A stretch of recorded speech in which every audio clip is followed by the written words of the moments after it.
इस bundle pacing. Hey, what's up? मैं next thing दिखाता हूँ यार. If I add his bundle pacing also, then throughout the night we'll be talking. No, I think HBP Varun will do someday. He is the. Then we will be talking throughout the night, man. Lokesh. Okay.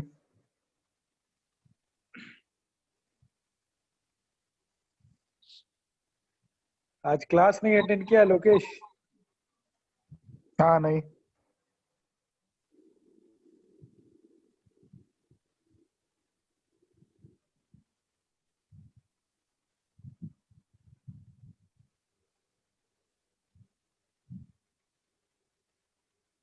How many people have joined, man? Yeah, 13 have joined. You start.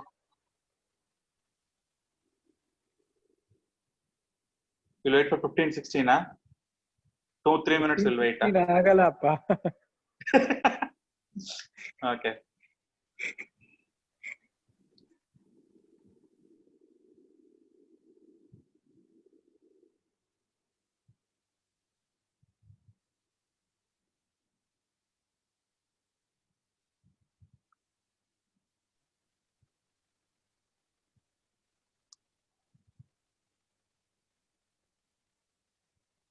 Hello? Yeah, hello? Nothing. This Gautam HG has not shared his PPT, I think, no? Yeah, I'm sharing. Yeah, share. Okay. Funny, don't read so much, man. Yeah. After this presentation, it is taking the whole day to revise. Okay. Hey, Praveen. Yeah. Blurred irukka? Blurred இருக்கா? கண்ணாடி போடுறா டேய். சரி இப்போ நல்லா ஆச்சு விடு. டேய் நிஜமாவே blurred இருக்கா சும்மா சொல்றியா? ना बराबर Now it's better. Now it's better. बराबर देखा है भाई. No, earlier it was blurred. Now it's मैं दोनों नहीं बराबर अच्छा. मी तो हॉस्टल में ही है. तू क्यों आज अरुण बन रहा है साले? Dimpu, you had gone today for Echo? मुझे कुछ काम है कुछ. Actually, Gautam why went in my place? I will go in his place. Okay. So you people are going. All three of you are going, or single is going? All three should go, especially if ma'am will come and unnecessarily. Man is coming for reviews, man. Okay. No, Dimpu, when you were there, how many seniors used to come? 3-4 used to come, but then they never used to do the recovery echoes. But then there were a lot of TEs that time, so I used to go and do recovery echoes, arrange for the case, and come back and do the remaining TEs. So they would have done some 3-4 by then. But nowadays, not so many TEs, no. So I guess we can send. today we did one T. That's what. So no TEs, so we can send the junior for recovery echoes. Yeah, but today he was recording along with Praveen Raja. Thomas went to recovery. Yeah, we can do that actually. That is daily work, Gautam. This recording and this thing will be. No. It's tomorrow's case, no, that they were recording. That's what I'm saying. So every day there will be some recording or the other based on this case, because it's Tuesday and Friday I've started. No. Yeah.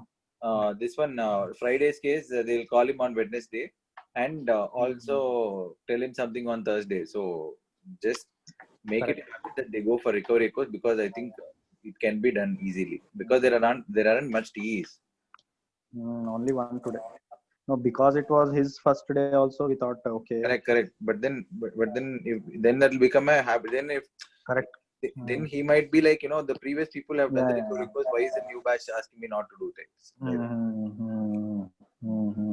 Hey, Dimpu.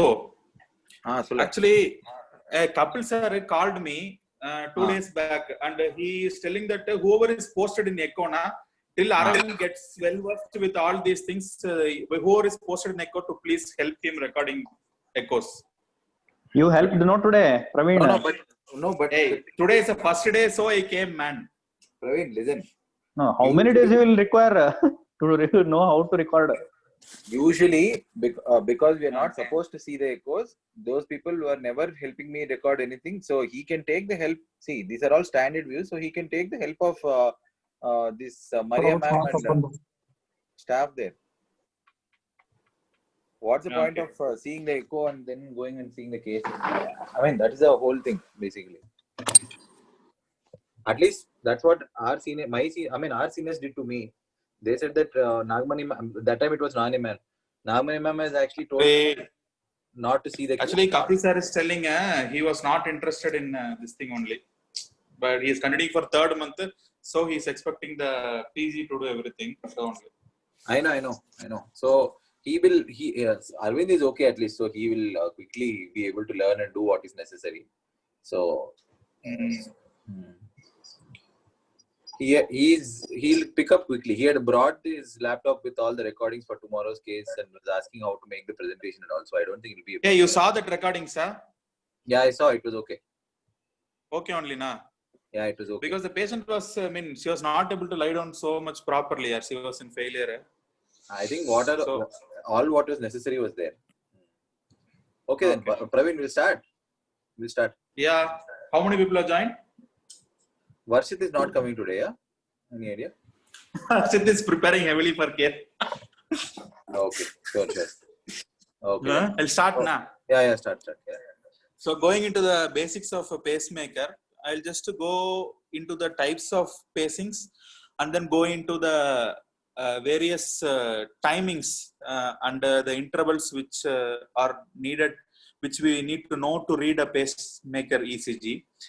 So going into the basics of a pacemaker, as you all know, the pacemaker is also called as CIED, which stands for cardiac implantable electrical devices.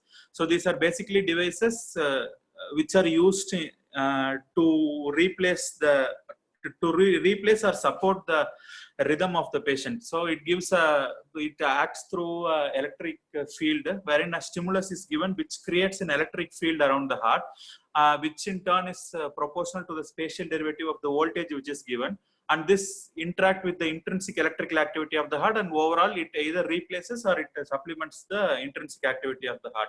The first pacemaker was done in 1958 by Senning and Elmquist. It was a VVI pacemaker done by thoracotomy, but it lasted only 3 hours, after which it failed. And going into components of a pacemaker, as we all know, it has a pulse generator, it has leads, it has cathode and anode. Cathode is the negatively charged electrode and anode is the positively charged electrode. And so going into the pulse generator per se, pulse generator has a battery and a circuitry. So at the last I'm adding a picture of the components of a pacemaker. Basically, the pacemaker, the pulse generator is divided into 3 parts, namely a connector, hybrid, and battery. So the hybrid is made up of the capacitors, clock, the magnet switch, and telemetry antenna. And the connector has those connectors, which is a atrial connector, ventricle connector, which we would have seen, that holds to insert the leads. So the next part is the lead, which carry the electrical impulses to the heart, and it also in turn senses the intrinsic cardiac depolarization. And actually, based on the lead type, there are many classifications of the lead. One of it being an endocardial or a transvenous lead and an epicardial lead.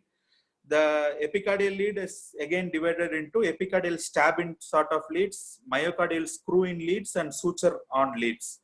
And it's again, one of the important classification is based on the type of fixation, wherein we already know it's actually divided into active fixation and passive fixation leads. Active fixation is otherwise called as screw-in leads, and passive leads are called as timed leads. Actually, in passive leads also there are many types depending on the mechanism by which it cling to the heart. It can be plain, it can be tine, it can be fins, it can be fixed or an extensible helix, or it can be a preformed J with tines. And depending on the shape, it can be a straight-tipped lead or a J-tipped lead. J-tipped lead is typically used for right atrium for placing it inside the atrial appendage. And based on polarity, it is divided into unipolar and bipolar. And based on the insulator substance, it is divided into silicone and polyurethane. So going into the types of fixation, it might be either active fixation or passive fixation. As we all know, active fixation is the screw sort of mechanism. The main advantages of an active fixation are that they are very easy to place, and it can be repositioned and alter the place in which it is going to be. It is going to paste. You can alter it and screw in at another location. And because of the active fixation and screw-in mechanism, the chance of dislodgement is very less. And it is also easy to remove. Whenever we want, we can just sort of unscrew it and remove. But problem with active fixation is that actually it is expensive compared to a passive fixation mechanism. And it is also associated with complication like myocardial injury, perforation, etc. because of the screwing. And going into passive fixation, it is comparatively less expensive and it is less traumatic to the myocardium. And it is also associated with lesser thresholds. Thresholds I will come a bit later. And but it is associated with increased dislodgement, logically because it is not screwed in. It is just in touch with the myocardium, so it is associated with increased dislodgement, and it is also difficult to remove once it is chronically implanted leads wherein fibrosis has developed. It is very difficult to remove the passive fixation leads. So going into the anode and cathode. Cathode is the part of it's actually the tip of the pacemaker, which is actually in contact with the myocardium. And anode is the part which receives the electrical impulses after the cardiac depolarization. Actually, cathode is always present at the tip of the lead, but based on the locality of the anode, it is divided into unipolar or a multipolar lead. In a unipolar lead, only the cathode is present at the tip electrode and the anode is present inside the pulse generator. So once the cathode stimulates the heart, the electrical activity goes through the surrounding body fluids and tissues and then come back to the pulse generator and reach the anode, thus completing the current circuit. And it is actually made of one conductor coils, but it can be multifilar. And it is compared to bipolar lead, it is actually smaller in size, and the artifacts which are produced on an ECG by a unipolar lead is larger as compared to bipolar leads. So, and as we have seen in bipolar leads, cathode is present at the tip electrode and anode is present a little bit just above the tip electrode, and it is called as the ring electrode. It basically consists of two conductor coils, one inside the another. And because of the bigger, more number of coils and both anode and cathode, it is thicker in size compared to unipolar lead. But compared to an unipolar lead, the artifact which is produced by bipolar lead is smaller. And it is also one advantage being the over sensing is very less with the bipolar electrodes, and the programming flexibility is also there. And but it's associated with 30% higher voltage thresholds and higher impedance. So impedance is basically the opposition to current. So because of this, the battery drainage may be quicker because higher amount of voltage is voltage threshold is needed. So more currents more current compared to a unipolar electrode. Bipolar electrode needs more current to stimulate the heart. And the electrodes, characteristics of an electrode are basically affected by the material used in that electrode, polarization, impedance, spacing thresholds, and the use of steroids. So going into each term one by one, we have to be familiar with the terms. First term is the voltage. Actually, voltage is the force that causes the electrons to move through a circuit, and it is provided by the battery. It is denoted by the letter V. You are seeing that small diagram now? Hello? Yeah, we are seeing. Yeah, so actually this is the current impulse. Okay, this is the voltage. The one particular voltage is given, and the amplitude is that, suppose if it can be 1 volt, it can be 2 volt or 3 volts, and the maximum maximum amount which is provided is called as the amplitude, and it is given for a particular time, which is called as the duration or the pulse width. So next next term is current. As you all know, current is the flow of electrons in a completed circuit, and it is the unit of the current which is used in a pacemaker is milliampere, and it is denoted by the letter I. And the current is directly proportional to the amount of electrons flowing through the circuit. So basically, these are the two main characteristics, or the two main things which we do with the pacing. We give an voltage for a current to flow. So basically, there are types of pacemakers wherein in one type of pacemaker, the current is kept constant and voltage varies dependingly. And in another type, it is constant voltage pacemakers. They are the most common pacemakers wherein voltage is kept constant and current varies. And based on the thresholds, it can be either a voltage-based voltage threshold pacemakers or a current threshold pacemakers. The most common type which we use are voltage threshold pacemakers. So what is this pacing threshold? So pacing threshold is actually the minimum amount of electrical energy required to consistently cause a cardiac depolarization.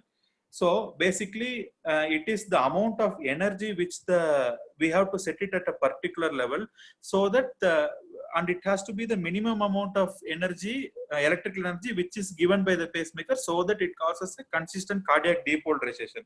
If that particular energy comes below this threshold, then the myocardial depolarization will mean that it will not capture the myocardium. So consistent, the definition of a consistent depolarization is actually 5 consecutive beats. And the pacing threshold also directly determines the battery energy usage. So while we would have seen, while immediately after implanting a pacemaker, the first thing they will see is actually they will set these pacing thresholds. And the pacing threshold should be the minimum amount of electrical energy, and it should be set in such a way that we have to also think about the longevity of the pacemaker. Because if the pacing threshold is so much, then because it will use more battery, the battery drainage will be more. So the pacing threshold should be kept in such a level that it will definitely cause depolarization, but it is also to be noted that the level should be enough to capture the myocardium sufficiently. If we keep a borderline pacing threshold, if some beats capture, if some beats doesn't capture, then it's not a good pacing. So these settings have to be made. And the next thing is the strength duration curve, wherein the voltage is taken on y-axis and the pulse in milliseconds is taken on x-axis. So basically, only if the points fall above the curve, capture occurs. If it actually falls below the curve, whether it is down or on the left side, capture will not occur. Only in the areas above the line, above the curve, the capture occurs. The two main characteristics of the strength duration curve which we want to know are the Rio base and Chronaxy. Rio base, I have marked it as 1 here. It is actually the lowest voltage that causes depolarization at an infinitely long pulse duration. So it is the minimum amount of voltage actually which will capture the myocardium, I mean above which the myocardium will be captured, irrespective of how much our long pulse duration you give, whether you give it for 5 milliseconds or you give it for 10 seconds or 20 seconds. That is the below that voltage, capture won't occur, but above that voltage it is not needed actually, because that is the minimum amount of curve. Actually, if you extend the curve and go infinitely, and that point is the Rio base. And one more property is the Chronaxy, which is actually a pulse duration. Actually, Rio base is a voltage and Chronaxy is the pulse duration. I mean, it's one character of each limb, sort of. So it is the pulse duration at twice the Rio base. I have marked it as 2 here. So here the Rio base, I have marked it as 1. At twice the Rio base. Here the Rio base is 0.25. So we have to see the pulse width at 0.5, exactly double the Rio base. That is the Chronaxy. So these two are very important characteristics of strength duration curve. The typical pulse width which is set in a pacemaker is 0.5 milliseconds. And it's actually, if the pulse width goes below the Chronaxy, then capture will not occur, because the point will occur at a point below the curve. So we should make sure that the pulse width is above the capture curve. And so basically the ideal situation will be a moderately high impedance with a good threshold, because if the threshold is too low, the capture will not occur, and a certain amount of impedance I will come next. A certain amount of impedance is actually needed to keep the current flowing through the circuit. So basically threshold is till a period of about 6 to 8 weeks. Threshold is not a fixed thing, because at the implantation, because of the anxiety and the related increased catecholamines, the threshold will be at the lowest level.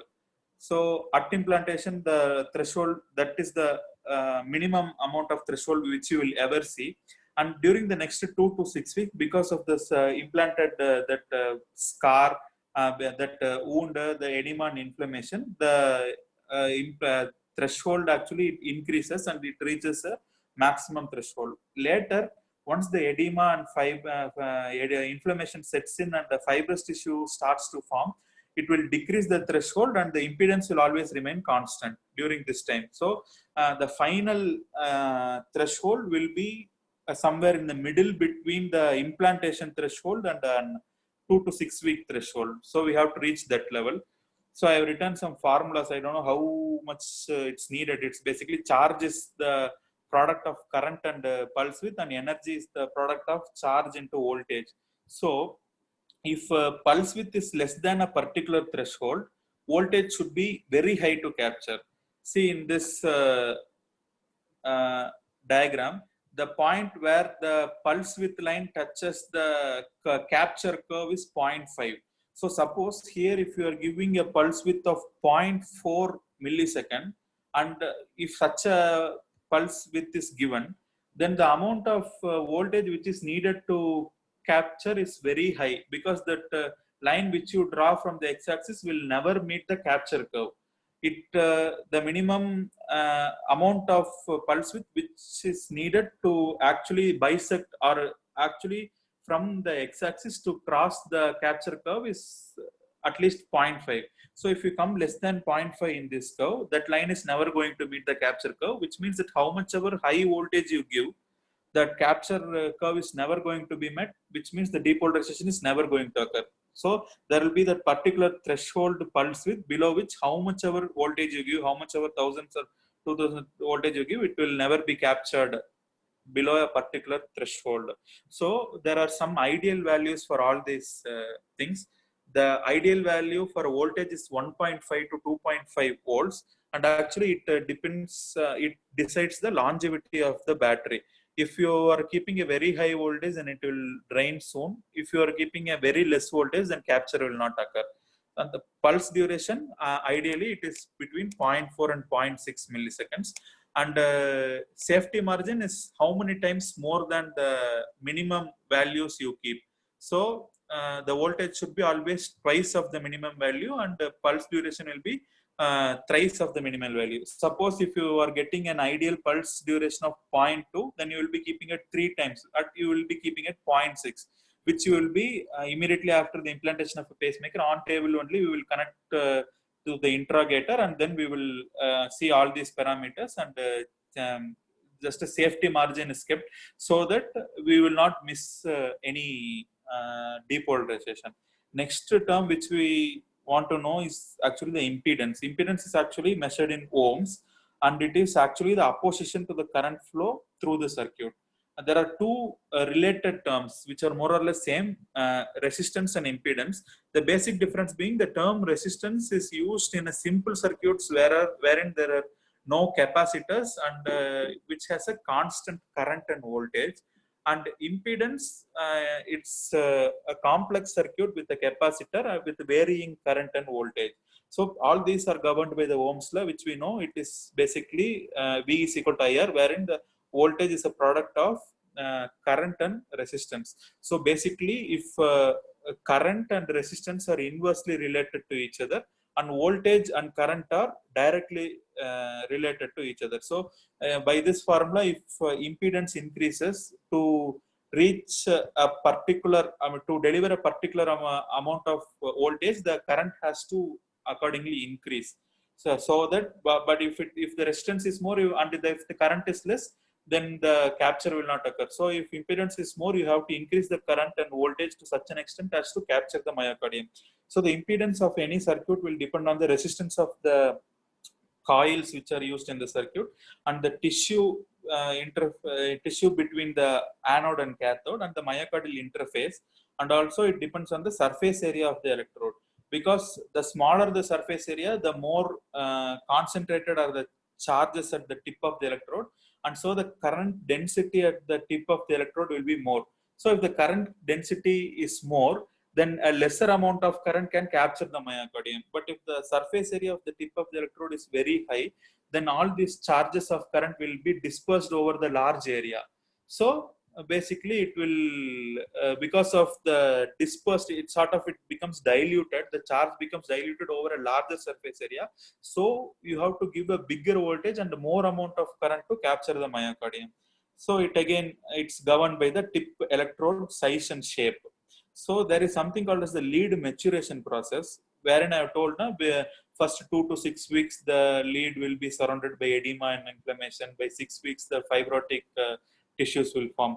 So just like that, it is the time taken for a fibrotic capsule to be formed around the electrode.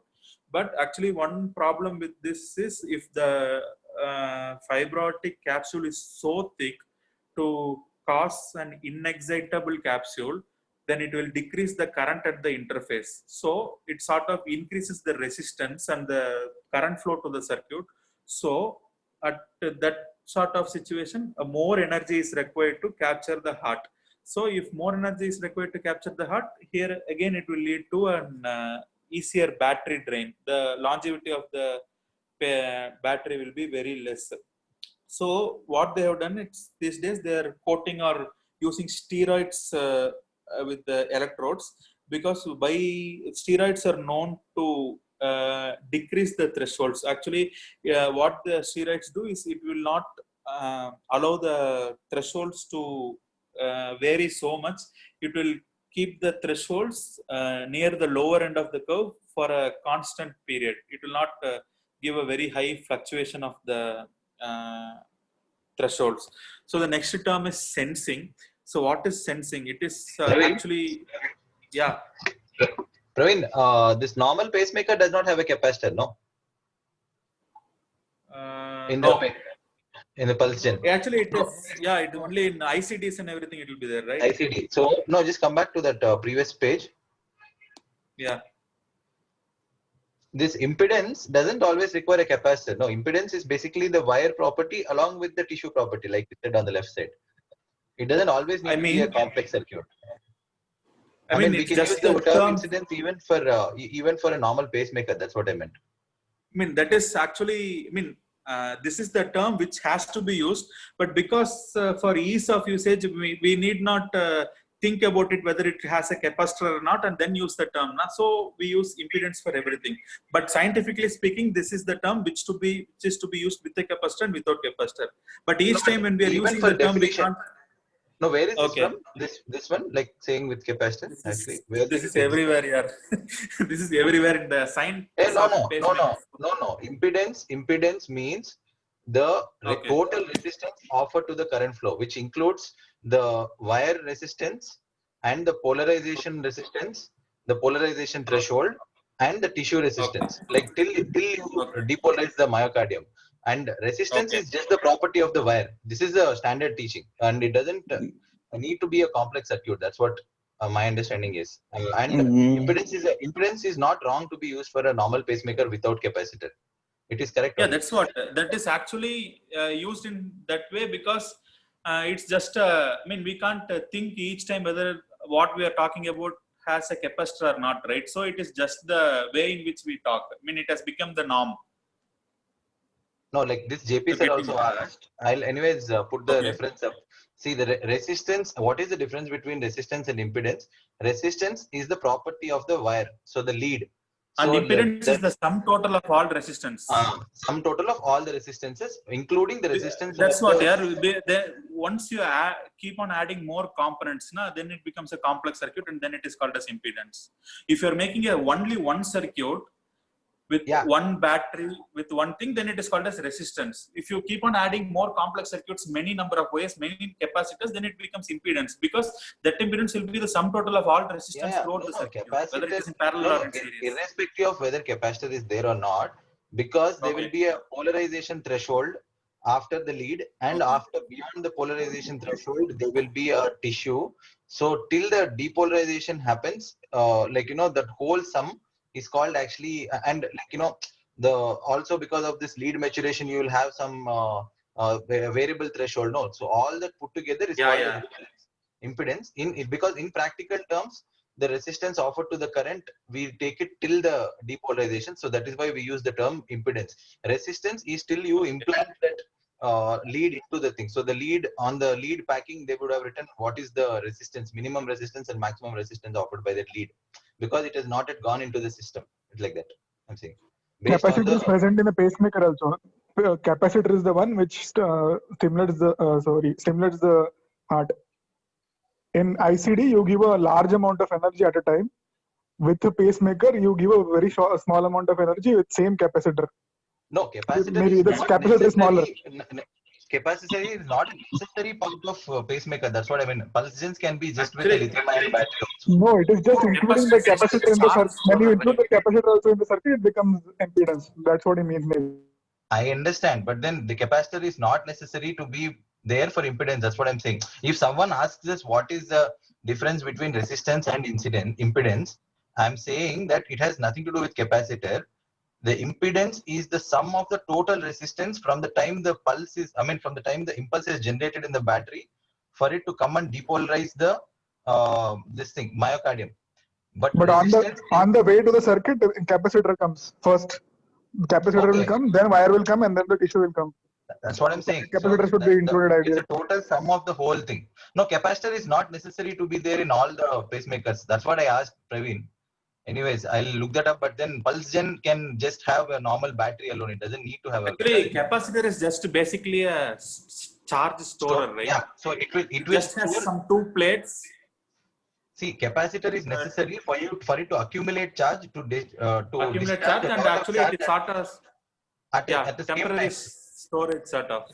Yeah, so you don't need to store charge for a normal pacemaker. No, only for ICD you need to store the charge. Yeah. You need just to the store. Same way we use capacitor in a car or in a fan. Suppose you have to pace it every 1 second, then for that 1 second you have to store and then discharge the capacitor. So every 1 second it stores the charge and discharges, stores the charge and discharges. That's what happens. Okay. So probably just a high capacity capacitor is in this thing. Okay. Anyways. No, I just wanted to clarify that part. That's all. That is why in the left you yourself have written saying impedance is dependent on the tissue resistance. Yeah, actually pacemaker also has a capacitor here. They have written it as output capacitor. Okay. That's what Lokesh is saying. Okay, go on. Yeah. So the next property is sensing. Sensing is actually what the pacemaker sees. So it is the ability of the pacemaker to detect an intrinsic depolarization which is coming from the heart. So it is what the pacemaker does is actually it measures the changes in the electric potential of the myocardial cells between the anode and cathode, and it will sense whether any intrinsic depolarization is affecting the anode and cathode. So whenever, as we know, depending on the programming, whenever it senses an incoming intrinsic cardiac potential, then it either inhibits or it gets triggered. So we know about EGMs, which are the electrograms, which are basically the ECGs recorded from inside the heart through the leads. So the two basic properties of an EGM are the signal amplitude and the slew rate.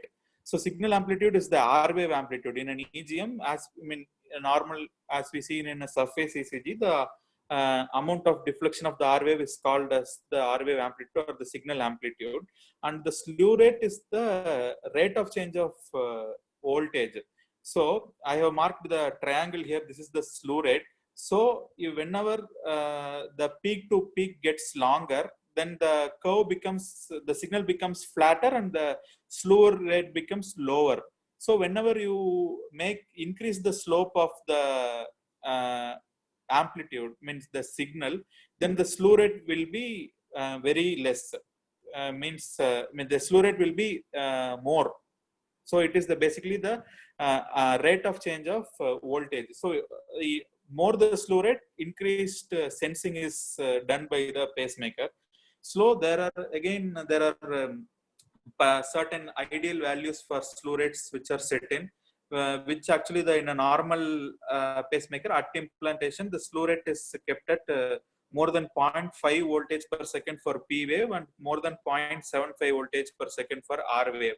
And sensing again depends on the polarity of whether it is unipolar and bipolar, and also on the lead integrity, wherein the insulation break or wire fractures will be leading to a disintegration of the lead, and it will disturb the sensing.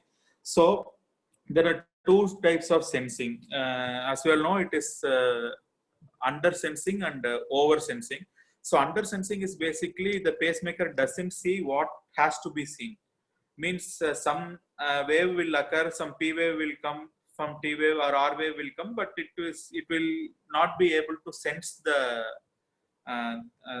that particular event, and it will leave off. But in over sensing, it sees something else which are not to be seen, like an myoelectric muscle potential, or something called as crosstalk, wherein the one, suppose if atrial lead sees a ventricular paced beat and take it as atrial intrinsic beat, or a ventricular leads, what it does, it sees the atrial paced beat and take it as a ventricular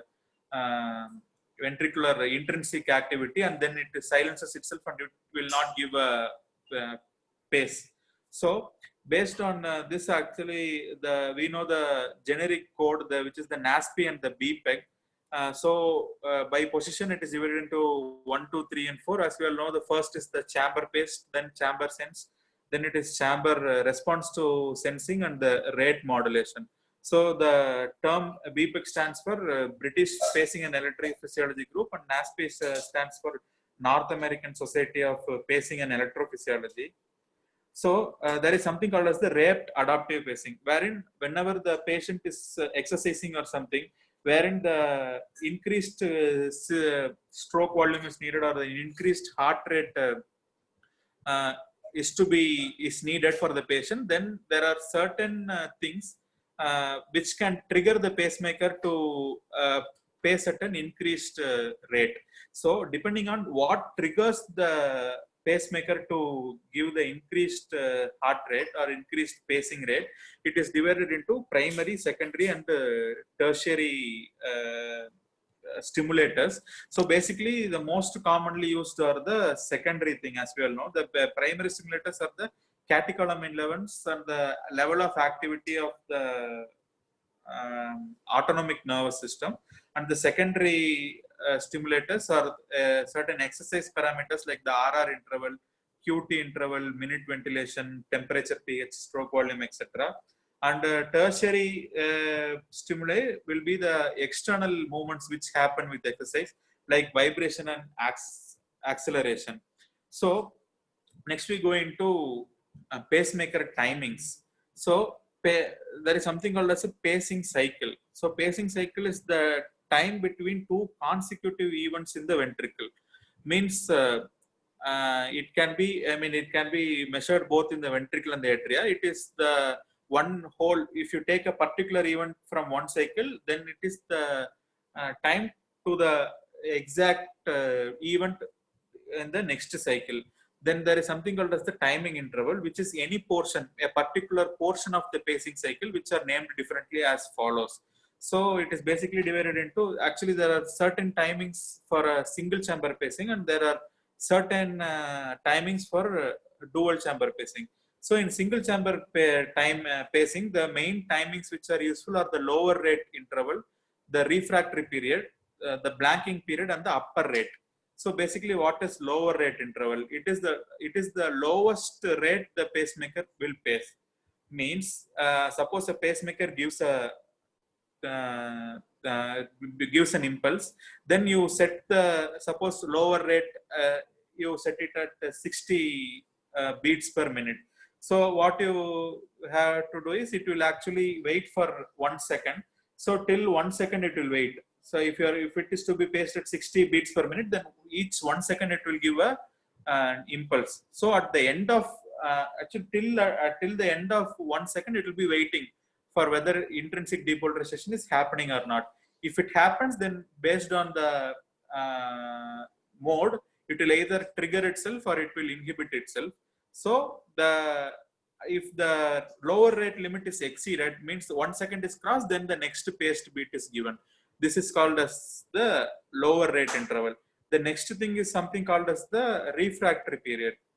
So refractory period is actually, it's an interval which is started off by a paced or a sensed event, which I have marked in the above figure as RP. So whenever a paced beat or a sensed beat occurs, then it starts off a period which is called as the refractory period. So refractory period is actually the period wherein the pacemaker will be seeing whatever happens, but it will not react to whatever it sees. So basically, it will prevent the inhibition by cardiac or non-cardiac events. So it is a sort of safety mechanism wherein during that period, some extra stimulus or anything will not be affecting the function of the pacemaker. So events which are sensed in the refractory period don't affect the lower rate interval, but it will again start off its own refractory period. So blanking period is actually a portion of the refractory period wherein the pacemaker will not see itself. Meaning actually in refractory period, pacemaker will be able to see what is coming, which impulse, what is occurring, but it will not react to the impulse. But in blanking period, the pacemaker is totally blind. So it is again a safety measure to prevent oversensing of pacing stimulus and depolarization. And next is what we call as the upper sensor rate. So upper sensor rate is the highest rate at which a pacemaker can pace. The upper sensor rates are actually most commonly dictated by the sensor, which in turn are actually seen in AAIR and VVIR modes. Meaning, if suppose a patient exercises and if you have set an upper sensor rate of 120 beats per minute. So when the patient starts exercising, depending on the protocol, whether it is seeing the RR interval or it is seeing the any other parameters which I have described as secondary parameters. So the pacemaker actually will automatically increase its pacing needs to meet the exercise demand. So the heart rate which is required for the exercise, the pacemaker will keep on increasing, and it will stop at a particular rate, which is actually the upper sensor rate. So after that upper sensor rate, that is the maximum number of beats the pacemaker can deliver. So how much ever exercise is done, how much ever demand is there, the maximum amount of pacing rate to which the pacemaker can pace is actually the upper sensor rate, which is actually usually set at around 110, 120 or 130 beats per minute. Then there is something called as hysteresis. What is hysteresis? Actually, it is again a sort of safety mechanism wherein actually it allows the rate to fall below the lower rate interval following an intrinsic beat. Meaning, suppose you have set a lower rate interval of 60 beats per minute. So at the end of 1 second, if the intrinsic beat doesn't occur, then the pacemaker will give a stimulus. Now what happens? Some intrinsic beat comes. So the pacemaker senses it as an intrinsic activity. Then it inhibits. Suppose it inhibits itself. Then during that particular cycle, the amount of time which it can wait it can be separately set. It will not be 60, but in this case you can set this at 50. Suppose if you are setting hysteresis at 50, actually it is actually sort of waiting period. You are waiting to see whether you are giving a chance for the intrinsic mechanism of the heart to take over. So instead of instead of pacing after at 1 second, you are pacing only after some 1.1 or 1.2. You are waiting more. You are giving a chance for the intrinsic this thing, because in pacing, as we all know, the main aim of pacing is to pace as less as possible, as opposed to CRT, wherein the aim is to pace as maximum as possible. So the next characteristic is something called as the noise reversion. Noise reversion is nothing but actually wherein the if some noise occurs of lesser amplitude, then the pacemaker is programmed in such a way that it will not react to, it will not take those smaller noises as impulses, it will not react to those noises, and it will makes itself refractory from sensing. It means it will not sense that noise. So going into the modes of single chamber pacing, basically it's the first type is asynchronous mode, which is again basically divided into AOO and VOO. Basically it doesn't sense or it doesn't rate respond or anything, it just keeps on pacing. If it is pacing in the atria, it is called as AOO. If it is called in if it is pacing in ventricle, it is called as VOO. So this mode occurs whenever you apply a magnet, or before surgery. We would have in our EP posting and everything, so many times we would have seen patients where they come before surgery, they apply the magnet and change the mode into VO or AOO and then send for surgery. Then we give a protocol to change back to the original mode after surgery. And it can also be used to diagnose pacemaker dysfunction. So basically, depending on the company of the pacemaker, there is something called as a magnet rate. So suppose Abbott will have St. Jude pacemaker will have a particular magnet rate, and that rate of magnet rate also varies with how near the end of life is reached. So each company will have a specific characteristic or the specific rate of pacing, wherein you can diagnose the time of depletion, battery depletion, or the particular magnet rate. Suppose if the magnet rate for Abbott is 60 and for Medtronic it is 60. So if you apply a magnet, this pacemaker will pace at VOO at 50. That company pacemaker will be pacing at 60. So in asynchronous mode, so basically it is only pacing the heart. So the blanking period wherein it is the pacemaker is totally blind, it will never react. The blanking period will actually extend from one paced beat till the startage of, means except for the beat. So baki all from one beat to next beat, it is called as the blanking period.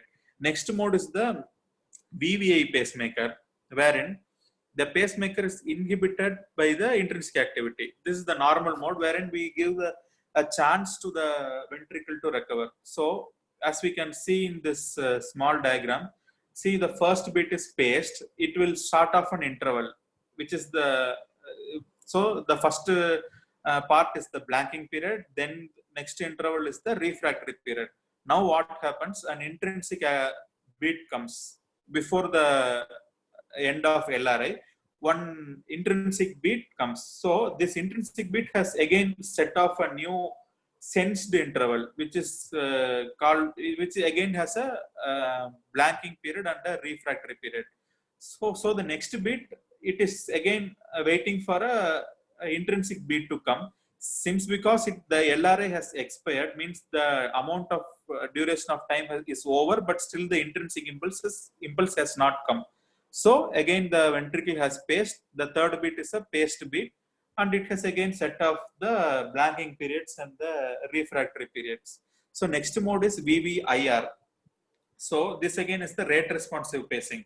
So what basically happens is, as we have seen, based on the triggers, the depending on the activity, depending on the need for the activity, the pacemaker will start pacing at the maximum amount possible, which is the upper rate interval. So the next is the atrial AAI pacemaker. wherein the pacemaker only stimulates the atria without any lead in ventricle. So it is used in sick sinus syndrome. The main thing is the AV conduction should be normal for this. So the usual criteria sort of thing to put in a pacemaker, AA pacemaker, is still rates of 120 to 140 beats per minute. That particular AV node should be capable of doing a 1:1 conduction. This is a criteria before deciding to go ahead with an AA pacemaker, and there should not be any atrial tachycardia, and the intrinsic atrial beat will be resetting the cycle of the AA, because it senses the atria also. So whenever an intrinsic atrial beat comes, then it will start off an interval, which will be a sensed interval, not the paced interval. So depending on whether if it is paced beat, it will start off. That interval which is started off by paced beats are called as paced intervals. The intervals which are started off by sensed beats are called as sensed intervals. But one problem with AAA is far field sensing, means it's sort of over sensing, wherein the ventricular beat is taken as atrial beat, and the atrial lead will oversense the ventricular beat as an intrinsic atrial beat, and it might not react. So the next, as we have seen in VVIR, there is something called as AAIR. It is the same, but with the rate response action, wherein depending on the activity, the pacemaker can go up to the upper rate limit. So there is something called as the triggered mode, which is the third letter in that formula. So whenever it is actually how the pacemaker reacts to an incoming intrinsic stimuli. So if the pacemaker sees an intrinsic stimuli, so instead of inhibiting itself, if it triggers itself, then it is called as triggered mode. So a native impulses is causing, and instead of inhibiting, it causes a pacing output. So it's actually used to prevent inappropriate inhibition from oversensing in some patients wherein the native escape rhythm is not stable, meaning suppose the patient's native escape rhythm is not stable, and then some intrinsic activity comes. Then if you are putting the pacemaker in an inhibited mode, then it will go into inhibition, and if the escape rate of the patient is not stable, then it might go into a pass. So to prevent it, whenever you see a native impulse in this sort of patients, you program into a triggered mode, wherein it sees the atrial or a ventricular sensed event, and it gives an impulse in spite of in place of inhibiting itself, it is triggering itself to give a pacing output. So next is the going into dual chamber pacemakers. So the advantages with dual chamber pacemakers is it provides the atrioventricular synchrony, and it decreases the atrial fibrillation incidence. It will decrease the embolia and stroke risk, and it will decrease the CHF. And there is also some confusion regarding whether it will definitely decreases the mortality when compared to single chamber pacing. Studies are divided with this respect. Some studies show it is associated with increased mortality. Some studies show it is associated with some studies show it doesn't affect the mortality. Some studies show it is associated with the decreased mortality. So as we have seen the timings in single chamber pacing, now there are certain timings in dual chamber pacing, wherein it is again the lower rate interval, upper rate interval, refractory period, and Banting period. This we have already seen. One specific thing about dual chamber pacing, because there are two leads, one to the atria, one to the ventricle, there is something called as the AV interval and the VA interval. Oh, yeah. It's visible, it's turned. Hello? Hello? Yeah, Praveen, it's turned here. Sorry. So going into the lower rate interval, as we have seen in single chamber pacemaker, there is something called as the lower rate interval. But the only difference with respect to a dual chamber pacing is it senses the atrial impulses and it stimulates the atria. Next is the AV delay. So AV delay is actually a mimicker of the PR interval, means it is the time delay between the atrial stimulation and the ventricular stimulation. We would have seen many times in while interrogation, we will be setting this AV delay. So in pacemakers, since because the main aim is to decrease the amount of pacing, we sort of increase the AV delay, meaning we will be asking the pacemaker to wait for some more amount of time, so that we are giving more time for the ventricle to give its own intrinsic response. So it will simulate the natural pass which is given to increase the ventricular filling. So because it allows proper ventricular LV fill, it will is associated with an increase. It will lead to a increased cardiac output, and it also allows proper time for the mitral valve closure. So it is associated with a decreased mitral regurgitation. Then it is can be initiated either by a paced atrial event or a sensed atrial event, the AV delay. So depending on the whether it is by sensed or a paced, both these can be separately programmed. So you can set a paced atrial AV delay and a sensed AV delay. So whenever you have set the delays, now two things can happen. Means the outcome can be means the AV delay gets timed out. When the pacemaker waits for the amount of, suppose you have set it to 120 milliseconds AV delay, it will keep on waiting for 120 milliseconds. If at the end of 120 milliseconds, if the intrinsic cardiac activity doesn't occur, then the ventricle will be paced in dual chamber pacemakers. So, but this if sensed ventricular beat, means intrinsic ventricular beat occurs before the AV delay gets over, it will offset the AV delay and it will inhibit the next ventricular pace. Many a times we would have seen that while we were interrogating, it's one of the very common changes which are made. We will see the percentage of pacing, and if we know that the patient is having some amount of intrinsic rhythm, we will change the AV delay. For example, the patient will be in AV delay of 120. We will be increasing it to 160 or 150 milliseconds, wherein we are giving more time for the ventricle to give an intrinsic beat, so that the next beat, instead of being a paced beat, it will be a sensed beat, giving more chance for the ventricle to recover. So, as I have told you, the paced AV delay and sensed AV delay are separately programmable, meaning you can set a different interval for a sensed AV delay, and you can allot a different timing for a paced. In this example, the paced AV delay is 200 milliseconds and the sensed AV delay is 170 milliseconds. So the first beat, it is actually A pace, V pace. The next beat, it is A sense and V pace. So in paced AV delay, we have set at 200 milliseconds. So the atria has been paced, then it will wait for 200 milliseconds for the ventricle. It gives 200 milliseconds for the ventricle to react. In case within 200 milliseconds, if ventricle is not giving an intrinsic beat, then it will give a ventricular pace. In the next beat, we are saying that one sensed atrial beat has occurred, and you have set the sensed AV delay at 170 milliseconds. So the sensed AV delay, at the end, it will wait for 170 milliseconds, means it gives 170 milliseconds for the ventricle to react. If during that 170 milliseconds, if the intrinsic beat doesn't come, then it will pace the ventricle.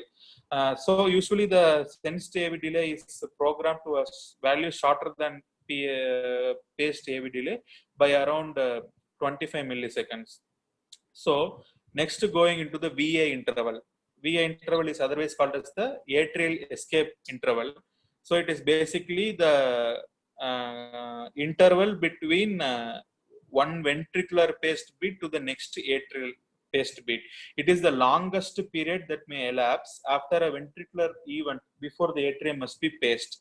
Means the total lower rate interval is basically that whole beat cardiac cycle is basically consists of P wave and QRS.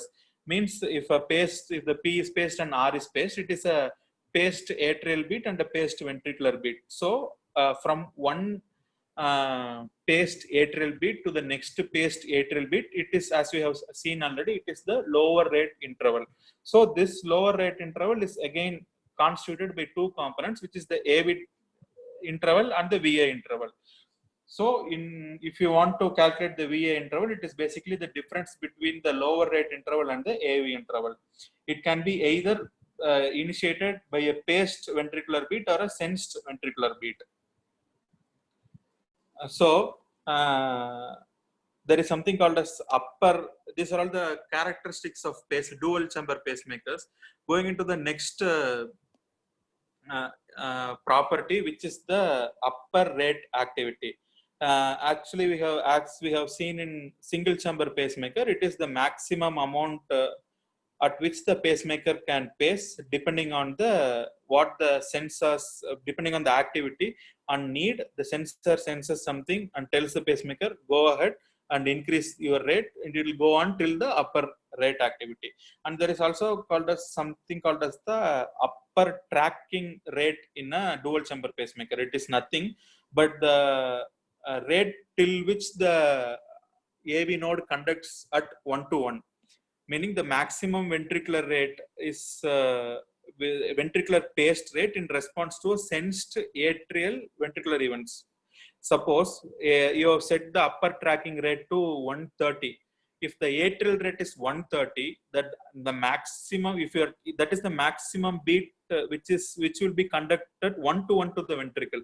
Suppose if some atrial tachycardia occurs and the rate goes beyond 130, like in 140, some beats will not be conducted to the ventricular pace will be the maximum ventricular pace can happen till 130 beats per minute only, because this is actually again a protective setting to protect from the fast ventricular rate in response to atrial tachycardias, which I will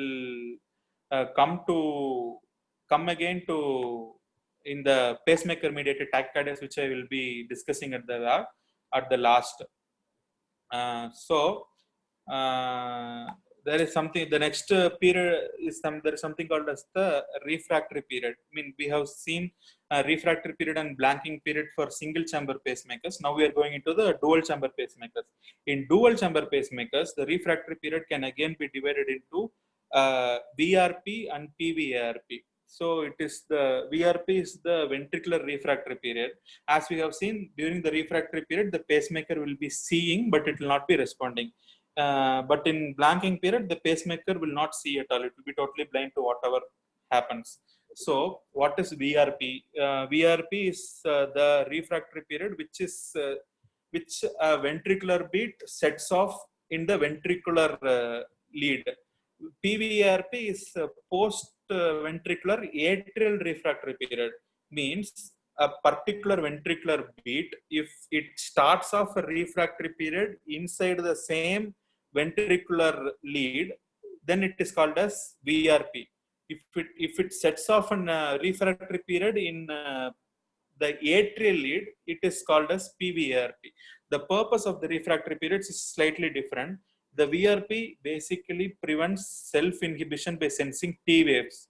So suppose if we are giving a ventricular pace, then it starts off an interval. That interval, that refractory period will go on till T wave comes. Because if that refractory period is shorter than that, then the T wave will again be sensed as a ventricular intrinsic beat. So to avoid this sensing, the VRP is set. It will be, it's actually set to avoid from the T wave to starting a VA interval. Suppose the T wave is, suppose if the pacemaker senses the T wave and it thinks it as a ventricular beat, then it will start off a ventricular sensed VA interval, meaning the pacemaker will think that the ventricle has contracted by itself, then it will start a new interval, which will be a sensed VA interval. The next thing is the P-VARP. It is the a period of time that occur after a ventricular beat, whether it is sensed or paced, when the atrial channel is refractory. As I already told you, if the particular ventricular beat sets off a refractory period inside the ventricular channel, it is called as VRP. If it is say if it is set off in the atrial channel, it is called as PVRP. So if such a beat occur beyond the blanking period, then they are seen. As I already told you, in refractory period, the pacemaker will see, but it will not react. It will see the incoming event. It will actually mark it as AR, but it will not react it, meaning it will not start any more intervals. If it will not start a separate new interval, only the previous interval will be running. So the main purpose of a PVARP is to prevent the retrograde P waves from stimulating and causing a pacemaker-induced tachycardia, or over sensing of atrial premature beats and far field R waves. So typically the PVARP is set as 250 to 275 milliseconds, and it is actually from starting of an AV interval. As I already told you, this is a mechanism, or it is a safety measure to prevent a PAC or a retrograde P from stimulating a pacemaker mediated tachycardia or an endless loop tachycardia, which I will be telling you in a short while.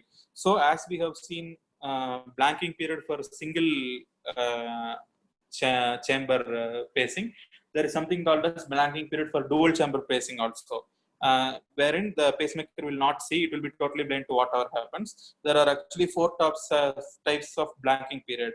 One is the atrial blanking period, one is the ventricular blanking period, one is the post-atrial ventricular blanking period, and the post-ventricular atrial blanking period. Meaning, if the particular atrial beat sets off a blanking period inside its own, means in the atrial lead, it is called as atrial blanking period. If the same atrial beat sets off a blanking period in ventricular lead, it is called as post-atrial ventricular blanking period. And in ventricular blanking period, it will be a ventricular beat which will start off a refractory period inside the ventricular lead. Then it is called as ventricular blanking period. If the same ventricular event, if it triggers and if it starts a refractory period in the atrial lead, then it is called as post-ventricular atrial blanking period. So going into each one separately, the first is the post-ventricular atrial blanking. During this thing, as we can see in the figure, the first figure is for a paced beat, and the second figure is for sensed beat, ventricular beat. So it is post-ventricular atrial blanking period. So a paced ventricle or a ventricular beat or a sensed ventricular beat comes, and it starts off a PVAB. During this period, the atria will not react. The atria will not see whatever is happening. So during this period, it is actually typically set at 100 milliseconds. So during the first part, which is the blanking period, the second part is the refractory period, which we have already seen. So during the whole period, most of these things, the blanking period will be the first part of a refractory period. So in PVAB, a particular paced ventricular beat comes, it sets off a refractory, it starts a refractory period in the atrial channel, which is typically for 100 milliseconds. Means for 100 milliseconds following the paced or the sensed ventricular beat, whatever happens, the atrial lead will not react, or we will not even see. This is the PVAB, and PVAB is followed by the PVARP. And PAVB is the same thing, post-atrial ventricular blanking period, wherein an atrial sensed, atrial paced beat, it will start off a blanking period in the ventricular leads, which I have shown in this figure. So basically, I have shown a pace, V pace diagram, wherein the atrial is also paced, ventricular is also paced. Now, the first atrial beat starts two refractory periods. One in the atria, which is called as the atrial blanking, and one in the ventricle, which is called as in the ventricular channel. I have marked it. The first box is the atrial channel and second box is the ventricular channel. So when one atrial beat, paced beat comes, it will start off a refractory period inside the own channel, means the atrial channel. It is called as atrial blanking. If it starts the same, if it starts a refractory period in the ventricular channel, it is called as post-atrial ventricular blanking. In the same way, a ventricular beat occurs, which is the paced beat. It sets off a refractory period. If it sets off the refractory period in the ventricular channel, which is its own, which it's called as ventricular blanking period. If it sets off a refractory period in atrial channel, it is called as post-ventricular atrial blanking. And there is something called as the TARP, which is the total atrial refractory period. It is some combination of AV delay plus P warp. So, but one thing about TARP is that TARP is not directly programmable. But as we have seen, both the P warp and the AV delay are programmable. So if we want to change the TARP, then we will have to change the AV delay separately and the P warp separately. And TARP actually directly decides the upper rate behavior, which is the maximum maximum rate at which the pacemaker can go up to in response to the exercise need. So I have shown this in a figure. I have shown an A-sense V-paced beat, wherein the first part from atrial sensed to till the paced ventricular beat, it is the sensed AV delay, and then then a P warp starts. So it's the sum total of the AV delay and P warp is the total atrial refractory period.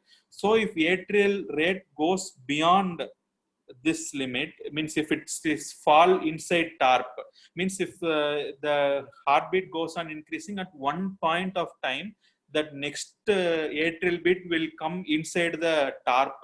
Means I have shown it in the second beat. If suppose that P, if rate increases, if that P comes before, at one point of time it will come inside the TARP. So at that point it will not conduct. So if the each next consecutive next beats, so after one beat, if one atrial beat comes inside the TARP, then it becomes a 2:1 AV block, which I will be again telling you. There are some pacemaker behaviors depending on the rate. One is called as the Wenckebach behavior, and one is called as a 2:1 AV block behavior. So in Wenckebach, what happens? It occurs when intrinsic atrial rate lies between the upper tracking rate and the TARP rate. So basically here what happens is, I have shown in the figure, as we have seen in Wenckebach, the PR interval keeps on prolonging. At one point what happens, the P wave will fall inside the TARP, and so that particular P wave will not be sensed, and so it will not be conducted to the ventricle, so it becomes a Wenckebach sort of periodicity. So AV interval prolongs gradually until one atrial intrinsic beat comes inside the TARP and it becomes a missed beat. So the next behavior is the 2:1 AV block behavior, which occurs when the intrinsic atrial rate will exceed the TARP, meaning every other atrial event will fall inside the TARP. One atrial beat will fall outside TARP, and one atrial beat will fall inside TARP. In this figure, I have shown you two beats. Both are A-sense V-paced beats. After the first beat, one P wave occurs inside the TARP. So that P wave is not conducted. So only the next wave which comes is again the next P. So it is a blocked P.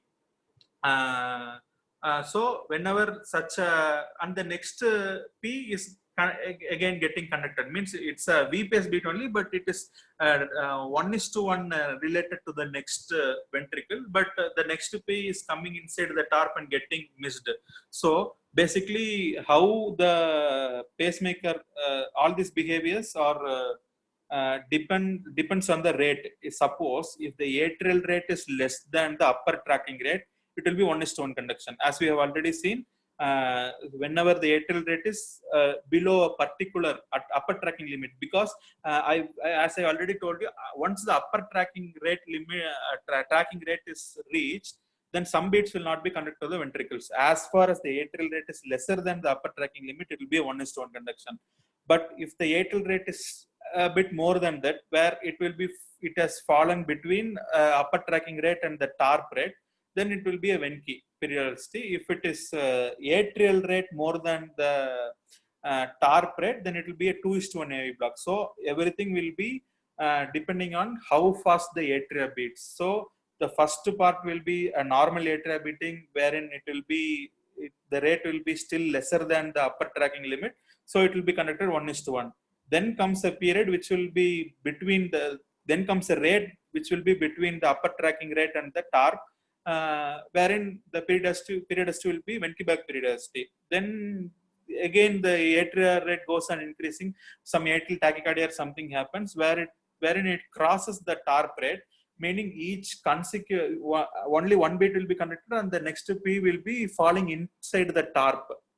Because it is more than the TARP rate, so it will occur within the TARP and it will go unsensed and it will not be conducted. So it will be 2:1 AV block. So then there is something called as a crosstalk, which I have already told you. It is just seeing the opposite chamber, meaning an atrial lead sees the ventricular paced or a ventricular sensed opposite pacing event. The atrial lead sees a ventricular paced beat and thinks it as an atrial sensed event and inhibits itself. So it can lead to a undesirable pacemaker function and it can lead to false inhibitions. Means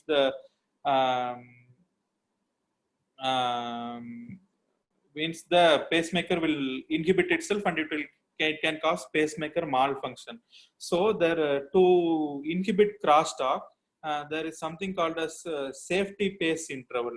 It is actually whenever I am telling an example, if suppose this is actually a window, you are setting something called as safety pace interval. Suppose a ventricular sensed event occurs during this safety pace interval. Just to prevent the false inhibition, you are programming in such a way that if such a beat is sensed, instead of inhibiting itself, it sort of triggers itself and gives a pacing pulse to the ventricles, so that it will be preventing unnecessary inhibition from over sensing what is happening in the opposite side chambers. Hello, any doubts you are hearing? Hello? Praveen, கேக்குதா? கேக்குது. புரியுது. I mean, your people are understanding. Yeah. Okay. So Praveen, just one thing. Actually, it is nearing 7. So how do you want to do it? Like, how much more do you have, or how do you want to? Like, you want to? I will have some 1.5 hour more. 1.5 hour more. Okay. Yeah, obviously, you want to be a part B. Of course, no. Then part I mean, what are others saying? Actually, it is too much of this thing pacing in one day. So if you want, we can do it. Where is Varun speaking? No. Yeah, too much to take in one day, man. Again, 1.5 hour andre difficult appa. Already things are like yen and blanking period abba. Hey man, I will send you this. My mind is going blanking agle. Just blank. In refractor idea. But you're not taking it. You're not reacting to it. Blanking is where you stop seeing after you sleep. Praveen, you know the structure of the talk, no? So where do you want to stop? It obviously has to be done in 2 parts. So if you're free, we can do it tomorrow also. Okay, tomorrow I will continue. You want to stop here or like where do you want to stop? I'll just see. Yeah, I mean, I will just tell these two more modes and then stop. Huh? Okay. So going into dual chamber modes. So the very most commonly used dual chamber modes are the VDD and the DDD. So VDD, it is otherwise called as the atrial tracking mode or the atrial synchronous pacing.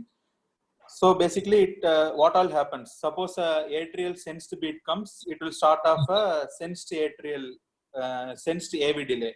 So if it is if you want to measure the lower rate interval, then it will be between the sense either from V sense to V pace or V pace to V pace.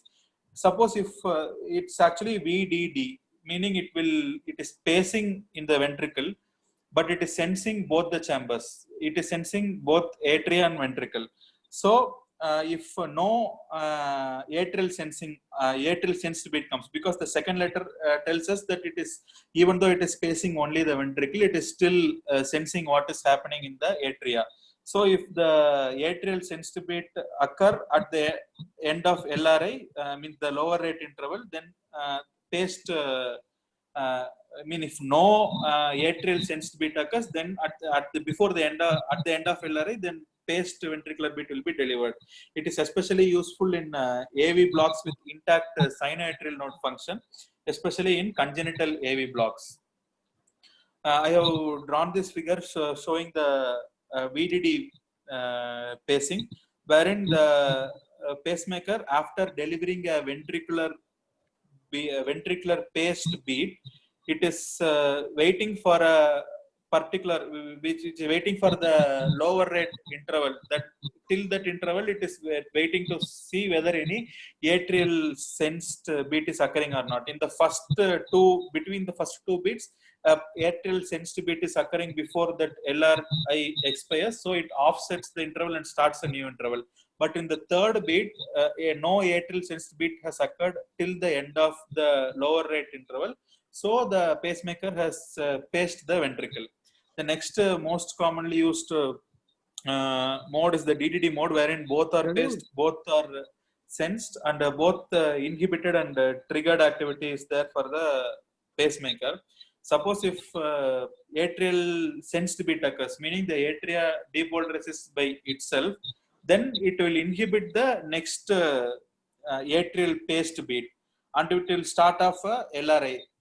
Means it will start off a new interval, which is the lower rate interval, and it will trigger because it is a sensed beat, because it is the intrinsic atrial beat, then it will trigger a sensed AV delay.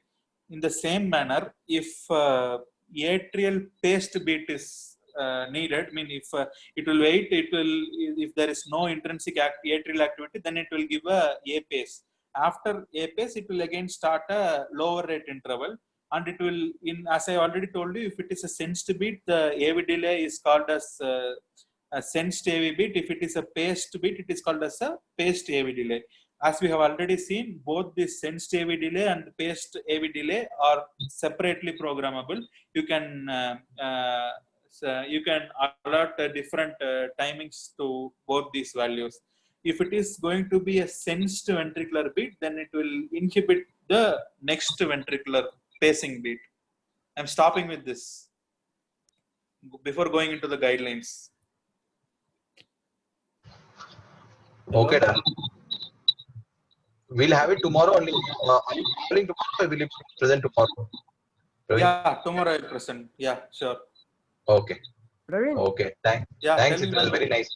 This LRI you written in the same page, that lower. Yes, ma'am.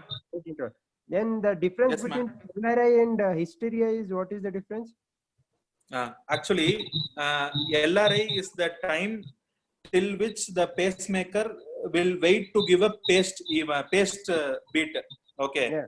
Now you are seeing that patient is having some intrinsic activity.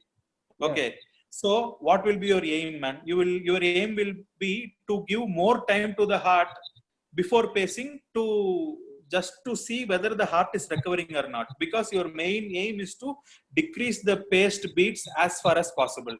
Yeah. So what you are doing is you are sort of allotting a separate LRI for a sensed beat. So the LRI for paced beat, if you are setting at 60, you are pacing hysteresis is basically an LRI of a sensed beat. Means if one sensed beat occurs, suppose particularly if one ventricular intrinsic beat occurs, You instead of going at 60 beats per minute, which will be 1 second, after 1 second you are giving a bit, you are giving some 200 milliseconds extra just to give. You are waiting and seeing actually before you are giving some extra time and seeing whether the ventricle is coming up with an intrinsic beat. So when a sensed beat occurs, you are setting a different LRI separately for the sensed beat. So whenever sensed beat occurs, it will be waiting for 1.2 seconds sort of. If it is a paced beat, it will be waiting for 1 second, because you have made LRI as 60 for a paced beat and as 50 for a sensed beat, which in other words is called as hysteresis. Means basically, Getting it?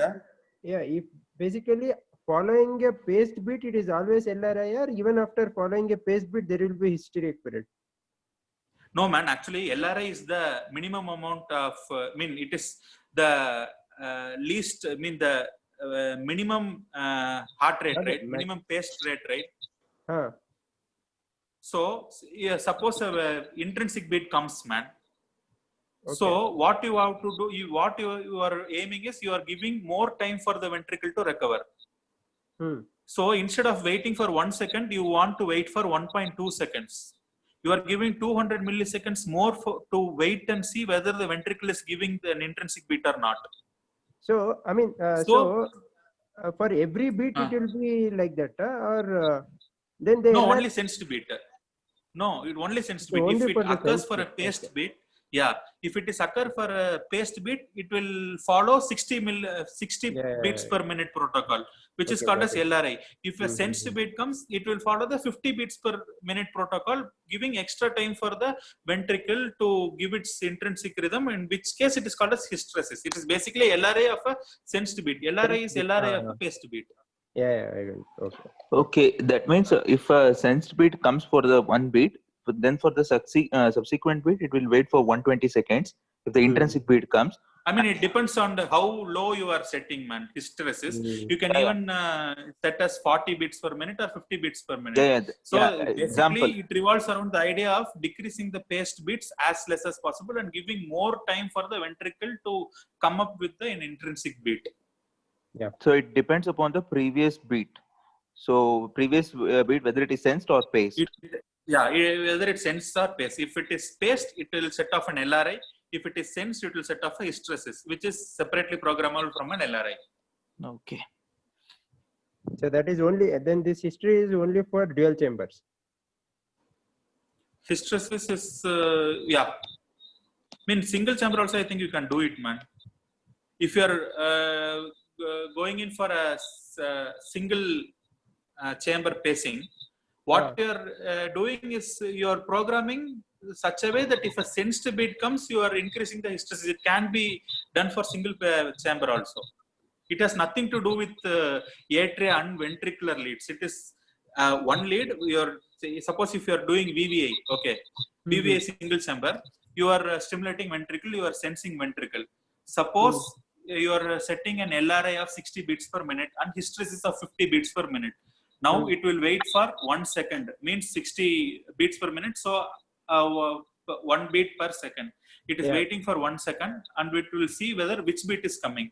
If at the end of LRI, if nothing happens, means no intrinsic beat comes, it will give a paced beat. Then it will start an LRI, which will be another 1 second, means it will be 60 beats per minute.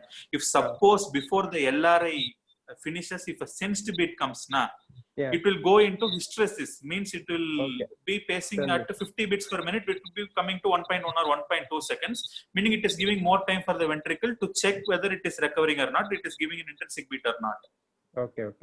So what actually, when you are interrogating, you can actually see the you write in that seal in our EP department, inside the seal we write that VP and VS. Our main aim is to make VS more and VP the least. So during each follow up, what all you will do? You will see how much is the sensed beat and how much is the paced beat. Your aim is to decrease the paced beat. What all can be done? One thing is by changing the hysteresis, and as I told, one more thing is by increasing the AV delay. So by AV in a dual chamber pacemaker, you can increase the AV delay and give more time for to wait and see whether ventricle is reacting. Suppose if you are kept it AV delay as 120, at the 120 at the end of 120 milliseconds, ventricle will go in for a paced beat. But instead you are giving 160 milliseconds. You are waiting, which meaning you are waiting for 160 milliseconds to wait and see whether ventricle is coming up with an intrinsic beat. Okay. So these are all ways to minimize the paced beats Okay. in a pacemaker. I mean, PPA, CERT, everything will be ulta. Your main aim is to 99%, 99.5% pace. Goes up. ಆಮೇಲೆ one more thing, like this regarding rate responsive. So there are many ways to to increase. I mean, on what basis the rate has to increase? Yeah. Really, like what we are using, like our pacemakers, on what basis the rate response is there, especially single chamber like VVIR and all. Accelerometers, man. Andre, means the extra movements. Okay, external movements it will take. Means chest wall movements. Your overall activity movements, my muscle potentials and everything. Something called as accelerometer. Okay. So in our pacemaker center, based on that accelerometer. Yeah, both in this and both in even in leadless pacemaker, it is mostly accelerometers. Okay. Actually, here again, each sensing will be patented by a particular company, man. It will be varying with each company. These are all, I mean, each particular, this thing is patented. I mean, even you have seen, even that EOL, that abbreviations used, some abbreviations will be used only in Jude, St. Jude, some abbreviations will be used only in Medtronic, and it will be patented by it. If it is Biotronic, it will be different. Okay. So as soon as you remember, you put the seal, as soon as you put in that magnet, those particular abbreviations will come. If you see a St. Jude machine and if you see a Medtronic machine, meaning both will be meaning the same thing only, but abbreviations used will be patented and it will be different for each company. Okay. Thank Praveen, you. that NSCP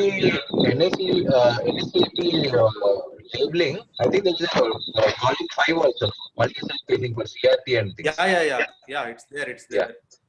Yeah. Multi-site pacing. Multi-site pacing is 5. 5, yeah. But most commonly used are only these things. So. Correct. Yeah, just wanted to say. Anyways, we'll continue tomorrow. Nice explanation. Okay, man. Okay. Hey, Praveen. Yeah. Hey, apply பண்ணிட்டியா ஈபிக்கு?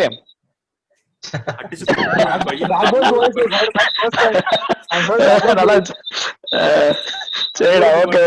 ஆனா நீ இது எல்லாமே ஈபில இருந்து கத்துக்கிட்டியா, நீ என்ன படிச்சியா? இது நான் வந்து சிங்கிள் பிஜியா இருந்தேன்லடா. பேஸ்மேக்கர் இன்டகிரேஷன்ல நான் தான் பண்ணேன். Lokesh is telling actually. Okay, சூப்பரா இருந்துடா. ஓகேடா, தேங்க்ஸ். ஓகேடா. Lokesh, you have competition. Hey, I'm not competition. I'm going back to. He's always ahead of me. He'll be always ahead of me, whether it takes or not. You have competition for your this thing, for your EP seat. No, he's not taking, but though even I'm not taking. They'll why? What will JP sir think of our batch? If 2 people whom he definitely told everybody, at least regarding Praveen, he told everybody that Praveen is coming. Are you coming on?